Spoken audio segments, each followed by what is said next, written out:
what are we going to do on Treat Yourself Day? Yeah. We're getting expensive leather goods. We're getting massages. We're going to the spa. They're going all out. We're Love going it. all out. It's Treat Yourself Day. Amazing. And so they do this once a year. And I think the what they said in one of the episodes is Treat Yourself Day is whatever you want. If you see it and you want it, treat yourself to it. Welcome to Young and Adulting, a podcast of the young adults community at Christ Fellowship Church. Our hope is to create a safe place for authentic conversation around the ins and outs of life as we all try to navigate following Jesus in the world we live in today. Thanks for joining us and welcome to the conversation. What is up, young and adulting? We're so excited to be with you again today for this how-to season. It's been a powerful couple of episodes, and we've loved hearing your feedback on the podcast. We'd love to hear just how this podcast is landing with you, some of the content that you've taken away from it, that you're inspired by or challenged by. And I know today you're going to leave challenged because we have an amazing conversation on how to rest. I've got Lewis and Kalisa Hoffpower with us today. What's up? So excited to have you guys. Hey, in our new podcast room, come on. This is incredible. It looks real The cool. place looks great. I feel smarter and Yeah. bougier all at the same time. That's right. If you're just listening, you can go on YouTube and check out our new podcast room. It looks awesome. Real good. It's so good. And there's a candle in here. You can't smell it, but it's a total vibe in here. Well, hey, how to rest. Yes. How to rest. I can't wait to get into this conversation because I think if we're all really honest with ourselves, we're not very good at this. I mean, and maybe it's just a me problem, but I am just not really good at resting. I'm one of those girls where I spend all Sunday morning at church, right? All Sunday morning, I'm a big church girl. I hope you guys listening spend Sunday morning at church. It's a good place to be on Sunday. But then there's a 5 p.m. service at our Palm Beach Gardens location. That's right. And I always weigh the feeling of like, should I go home and take a church nap before I get to the 5 p.m. or should I just keep moving? So that way I just Church naps are great. church naps are great. But I just make the choice to just keep moving because if I take a nap, I'll feel kind of groggy and tired. I'm with you. And I'm like, let's just push through, keep moving because I'm just not good at resting. And so I would love to just spend a few minutes today. I know you guys have put together some powerful content. There's a lot that God's taught you in this area. So I'd love to talk about how to rest. Yeah, well, I think we are some very unqualified people to talk about rest. Kalisa works at cf.youngadults, and this year she's been able to get Celsius, the energy drink, to be an official sponsor of the university. Yeah. No way. So that's the It's pace pretty cool. Are you that we are kidding? at right now. So we are. Are you going to put that on your resume? Because that's a big deal. That's a big deal. Celsius sponsored. Isn't that The awesome? best thing. That's amazing. Our students really love it. I love that. Yeah. So we go very far, very quick. We move a lot. All the time. No church naps, ton of church caffeine. And that's how we get through. But in a frustrating way, I feel like the rest has been one of the things that the Lord's been trying to teach us and for the entire year, pretty much. In fact, I'm on this Bible plan, and it's like 6 days reading the Bible, and then one day they tell you to rest, and they put up this verse. And so I've seen this verse every week the entire year, and That's when you know God's trying to get a hold of you. yes, Yes. and I've seen it pop up everywhere. Like I've heard sermons about. Literally all the time. I'm done with this verse, so let's read it. Let's go. Matthew 11, 28, 29. This is what the Lord's been trying to get into my heart, and I'm hoping that it might help some of us. It says, "Come to me, all who are weary and heavy burdened, and I will give you rest. Take my yoke upon you and learn from me, for I am gentle and humble in heart, and you will find rest for your souls." And that has been the frustrating verse in my life, but the verse that's really brought a bunch of health, and it has brought rest. And we've learned some things, and so we're going to try to share some of them. And in the middle of that, acknowledging that we're drinking coffee right now because we're going to rest right. with some caffeine. Yeah, it's a little bit of both. It's a both and situation. But yeah, we've learned so much about rest this past year, and it's been really cool to see how God has been using us in different ways. And that verse has been so near to us and even me throughout all the times, because it's busy. Life throws random things at us that we might not be prepared for. Like recently something happened on our car, and so we like borrowed another car, and then something happened with that car. And then it's like, why is all this happening? But it's like we just have to kind of take a little step back and reflect reflect on all of it. And so I think a lot of times, like even I've been guilty of this too. And I know so many people around me, we've always said like, okay, we're just trying to balance everything. Right. You know, Right. like I'm just trying to balance this. I'm just trying to juggle this. We take so much on. We it's hard to say no a lot of times, but we're just trying to balance it. And I think sometimes that's just like okay, I'm asking for help, like phone a friend, like how do I get through this? Like how can I find some rest in all of this? But a lot of times it's not really even about that rest or that like balance. I'm just trying to find this balance in life, but it's more about the rhythm. It's like, how can I find a rhythm, a pace that can really set me up for success? Because there's so much that's going on in our life. Random things can get thrown at us, but how can we find that rhythm? And even like in the beginning of time, like in Genesis, we hear about the rhythm of like there's day and there's night. And then now there's like seasons where it's like winter and spring. They're different rhythms of life. We have different things that come in those seasons. And there's tax season and shopping season, one of my favorites. I hate tax season. No, not tax I season. hate I'm in the shopping season. I didn't know there was is it an official shopping seaon or is just It like a comes and Kalisa? goes. It comes and goes in my world.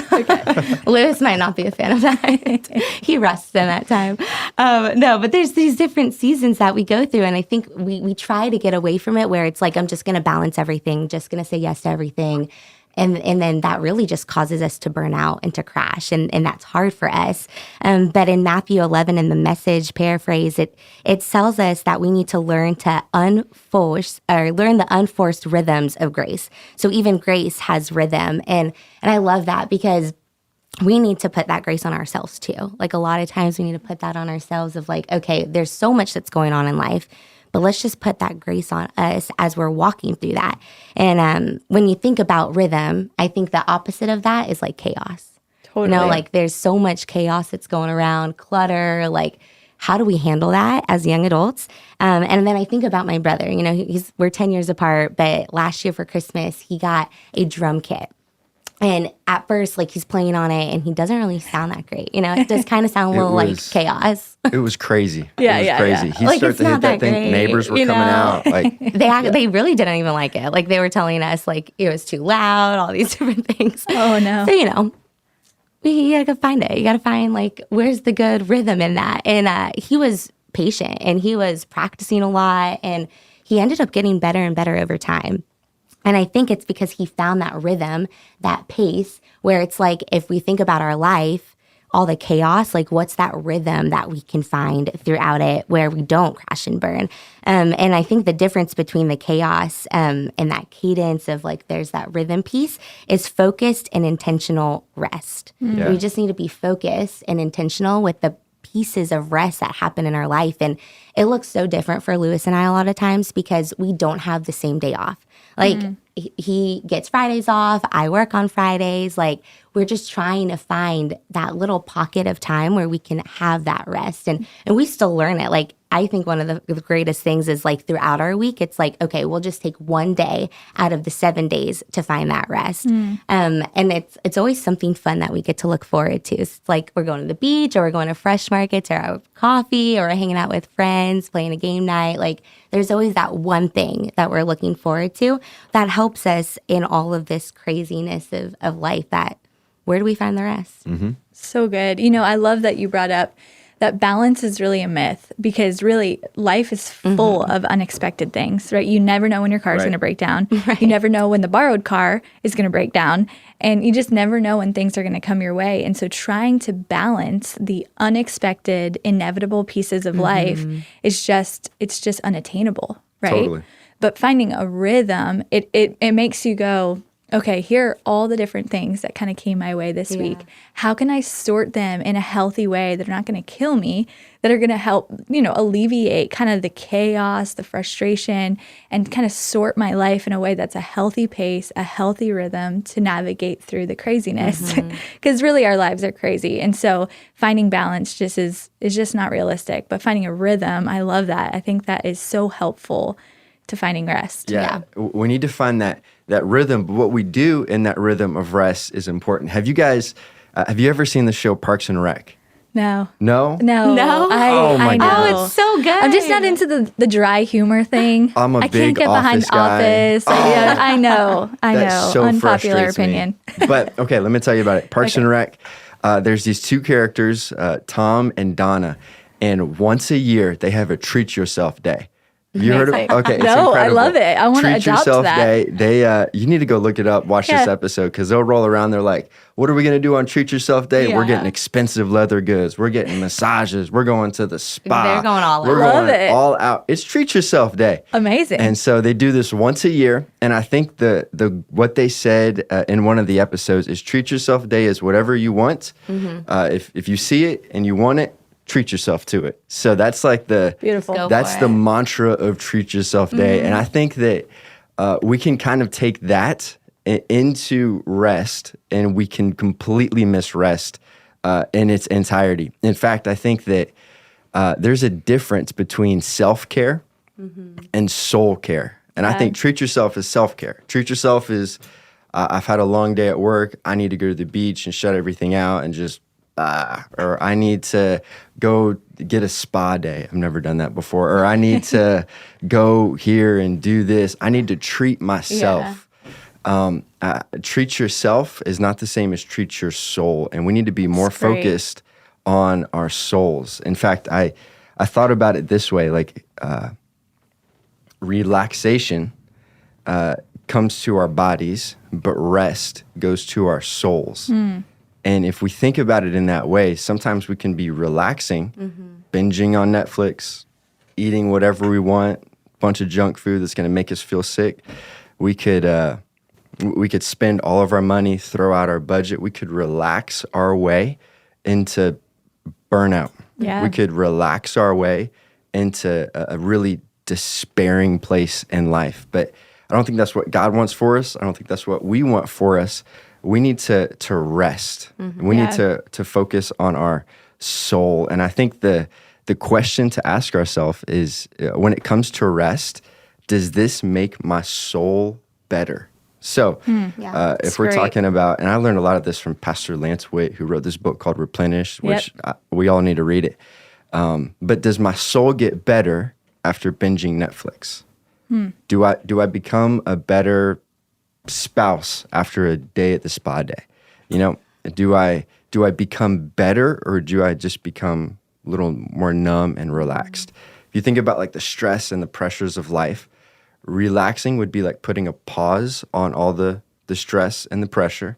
And then whenever you're done relaxing, you hit play again and you just resume the same level of stress, the same level of pressure. But rest isn't a pause, it's a release. And so we get to release that stress, release that pressure. We get to become better. I love this.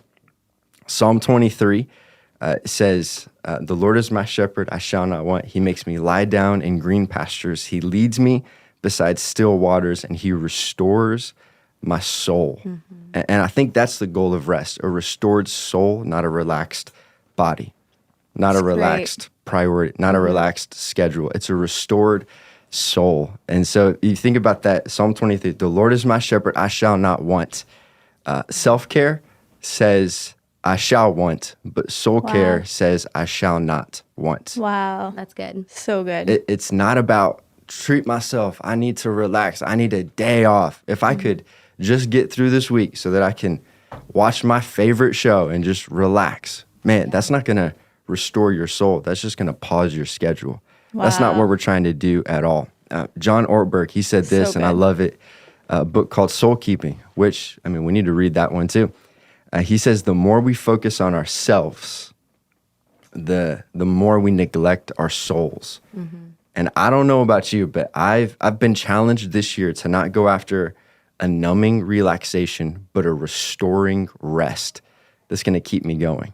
And then if I could say this, Pastor Lance, I was at an event called the Ark Gather yesterday, and it's fantastic. I heard him say this, and it blew my mind. It's one of those things, like I heard it, I'm like, why have we not, it's great. He said, the goal of health isn't to be healthy. The goal of health is the mission of God, and we need to keep ourselves ready for the game. And so whenever So I was thinking great. about rest, the goal of rest isn't about rest. It's about readiness. The goal of rest isn't to rest. It's about readiness. And an athlete would know this. An athlete would take a timeout, or the coach might pull them out of the game. And so the athlete can rest, not so the athlete gets comfortable. They're sitting on a hard bench on the sideline, but so that the athlete can get ready to go back into the game. Like I think about it, we are on the mission of God, regardless of what your career is, regardless of if you're in school, or it doesn't matter. You follow Jesus, there is a command and a commission on our life. There's a calling for us, and we need to be ready for it. And God can't use somebody that's burned out and tired and doesn't feel like they can even make it through the day. God uses people that are ready to go. That's right. I think about this image right here, the burning bush. Y'all remember this part? There's Moses. He's walking in the desert, and then all of a sudden this bush is burning, piques his interest, goes over to it. The Lord starts talking to him.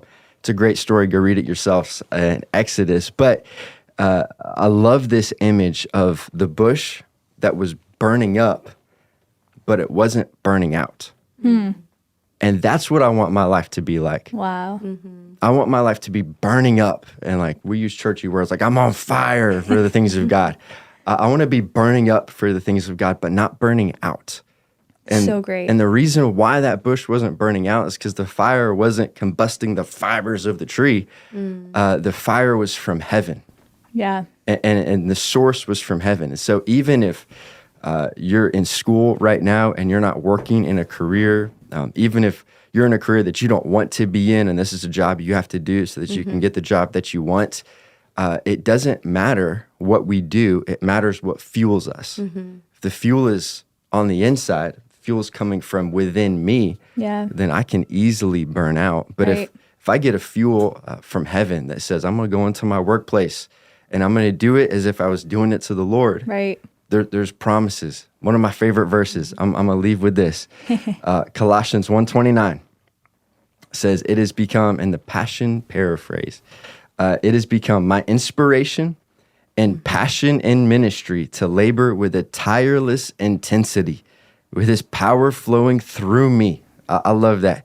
There is a tireless intensity that the Lord will work through us. The NIV says, to this end, I strenuously contend with all of the energy Christ so powerfully works in me. I'm burning up, but I've got a tireless intensity. I've got a supernatural energy that Christ is working in me. Because whatever my career is, I get to represent Christ in it. I love that. So I've got an energy. I've got a passion. I'm going to burn up, but I'm not going to burn out. I love that. And I love that contrast of the burning bush, that you can be burning up without burning out. And I'd love for you guys to unpack for a second. Like, I'm sure you might have had a season, I have for sure, where I felt like I was burning out, not burning up. And I think for some people listening, they'd probably want to know the difference, like of what that feels like. What is the difference between burning out and what is practically burning up and burning out look like? Like, what are signs of burnout? What you got? Yeah. Well, I think when you think about like burning out, you want to look at like your life. Like you want to reflect on that part of like, okay, what am I doing? Like, am I saying so much yes to things that don't really mean a whole lot to me? Or am I just saying yes because my friends are going to this place and I'm just going to hang out with them? Like, what does that look like for you? Like, where your priorities land? And then realigning with your life. So if you want to spend all your time at church, and you should, like on Sundays, like you were talking about, like, what does that look like? Bring your friends along with you. Like, if you want to hang out with them, or if you know you have homework throughout the week, like, don't schedule something every single night, you know, and do that instead of your homework. Like, prioritize the things in your life that can align with the mission and vision that God has for you. Right. I think grandma would say it this way. She would say, you wouldn't hit oil if you drilled an inch deep, a mile wide. She'd say you need to go an inch wide and a mile deep. So, that's great. Grandma, come on, Ann Baldwin. Grandma's She's the about to best. preach. She is.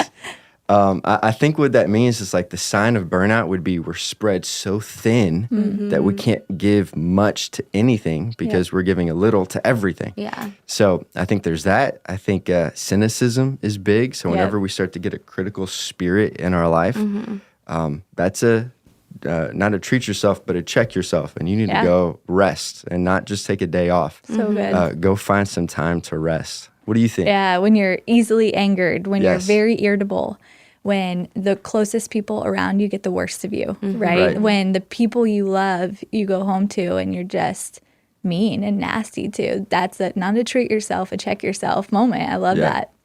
I think those are great signs of burnout. And I love this contrast. Like, I think all of us listening just need to wrestle with, where am I at today? Am I burning up in this fire, passion for God, on mission for Jesus, this beautiful, tirelessly, what was the word? I love Tireless intensity. Tireless intensity for the things and the mission of God.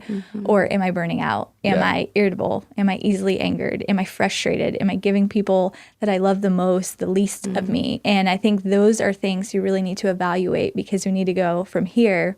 Okay, it's time to check myself. It's time to reevaluate my rest. It's time to reevaluate my rhythm. Okay, one more thing you said, Lewis, that I wanted to talk about, Psalm 23.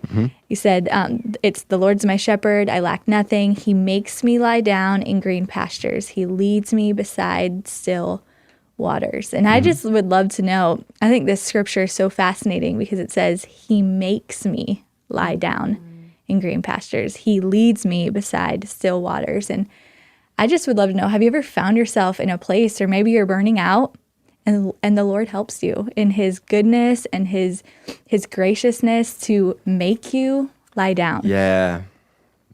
Okay, so I internalize stress in my body. Yeah. And so I can, if I'm going hard and not resting, I will inevitably get sick. Yep. And it will take me out. It's true. And so that is a very unfun, uncool, not my favorite way to interact with the Lord, but sometimes my body will literally tell me to rest. I love Pete Scazzaro, and I hope I said his name right. He wrote a book called Emotionally Healthy Spirituality, and he said that your body is a major prophet in your life, and you need to listen to your body. And so to answer that question, when does the Lord make you lie down? I mean, the small example is when you fall asleep in the middle of something and you're not supposed to, right? That's the Lord's making you lie down. Yeah. So listen to the small things right there so that there's not some massive moment in your life where you're forced to rest at some still waters. Yeah. And I just wonder, like, even for some people listening, like, maybe there's been some doors that have been shut in your life and you're going, what the heck, God? Like, this was a good thing. This is a beautiful thing. Like, why is this door shut? And I just wonder, I don't know. I just wonder if God is making you lie down. Maybe you can do a lot of great things, but is that leading you towards the mission of that God has on your life? And so I would just wrestle with, like, when have I seen God make me lie down and lead me beside still waters? I think it's a challenging thought to think about. Yeah. All right, let's keep moving. Rest. How to rest. Rest. Let's get a little practical. Okay. Let's talk about some rules and some tips for rest. Okay. Travis O'Neill, he's one of our campus pastors, and he's got this one rule, and I love it, and I think that'll help us rest. He says, you need to have a little fun every day. Yeah. It's great. Every day, have a little fun. Yeah. I have a Nerf gun in my desk of my office. And so every day I might need to pull it out, you know? We got to do what we need to do. Or maybe it looks like you need to go on a Starbucks run and get yourself some coffee with a friend. You could find me there. And have some rest. Yeah. Or grab a Celsius or something. But have a little bit of fun every day. And for me, it's really cool. Like, our students, they love having fun all the time. Like, they're always thinking of different creative ways to do so. And yesterday they went out and got me a fish from my office. A fish? A fish. So now I have a little beta fish that is going to add some more fun throughout the week. So we'll have students coming back. on your fish. Right? She's a fish mom. A fish mom. You're a fish Flame mom. the fish. There we go. Wow. No, well, Pastor Ann Lee Stanley says something that's really great. Change the pace and the place. So like to great. change up something in your life, like you want to change the place and the pace. And for us, it's like we're going to the beach, we're going to Chewy's, our favorite Mexican restaurant. Come on, call It's me 'cause next of you. time. It's 'cause Call of me you. next time. I know. So we're just changing it up, going out at different places. The beach is always fun. Just getting a different change of place and pace, because I know that helps us find rest. Yeah. Oh, totally. Just get out of that environment, get somewhere new, get with some people. Yeah. Here's another one. Would be really practical is put it on the calendar and in the budget to rest if you need to. Prepare and plan.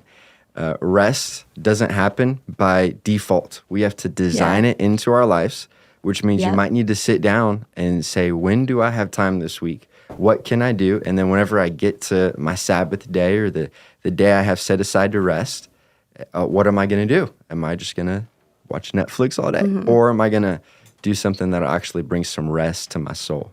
It's great. Yeah. And even sometimes when it's unplanned, it can cause a little stress of like, well, what do I do now? So like, it kind of seems weird or odd of like putting it on the calendar, but it really does change the game. I love that. Another great tip is just get away from your screen. Like put your screen away, put your phone away, and just spend time, whether it's on a nature walk or at the beach or grabbing a coffee, like whatever that looks like. Just put the screen away and just rest and just have some you time. Yeah, great. absolutely. Read your Bible, Hey, Read your Bible. I'm all about that. it's a good one. Let's not read it just to get through the Bible reading plan that we have or to get through whatever we're supposed to do for the day, but just read something for that relationship with God. Lance Witt, again, he said something. He's like, hurry and holy don't happen at the same time. And so we need to slow down because there's some things that God can do in our lives when we rest that he can't do at any other time. Or well, it's not an or, it's an and eat some good food. So Come on. go eat your Chewies, go eat whatever you need to eat. Yeah. Make sure that you enjoy your rest. Like, have fun.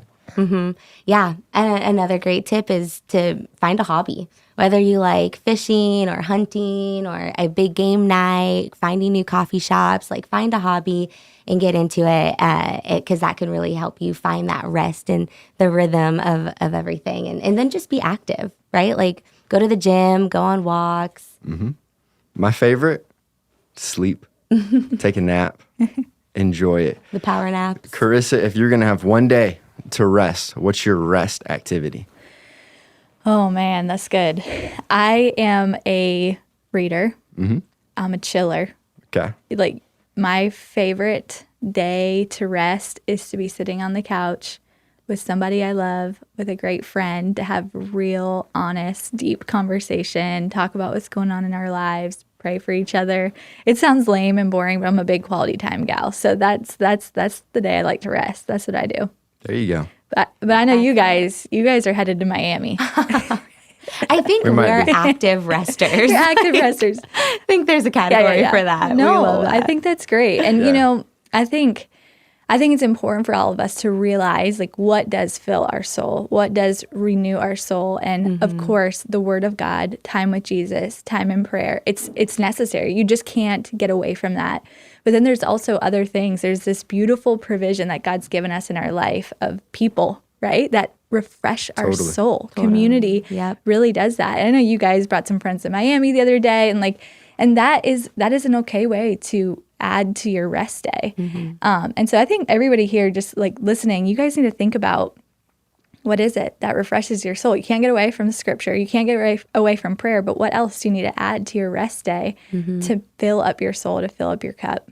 Right, because the goal of rest isn't just so you can be comfortable. Right. The goal of rest is because we want to be ready to receive and be and act in all the ways God has for us. So that's why we need to rest, is because we need to keep on going. Yeah. And if we want to finish the race, the race involves a rest, one in every 7 days. To sit back and say, Lord, what is it you want to do to restore my soul and not just relax my body? I need to be refreshed, refilled, recharged, and restored. Yeah. I love it. Well, this has been a great conversation. Thank you guys for your time. Thank you for your wisdom. And we can't wait to see you back here for Young and Adulting on our next episode. Love you guys. Thanks for joining us for this episode of Young and Adulting. Follow us on Instagram at cf.youngadults. And if there's a topic you'd like to talk about, we want to hear about it. Send us an email or leave a comment with your thoughts. We'll see you next time.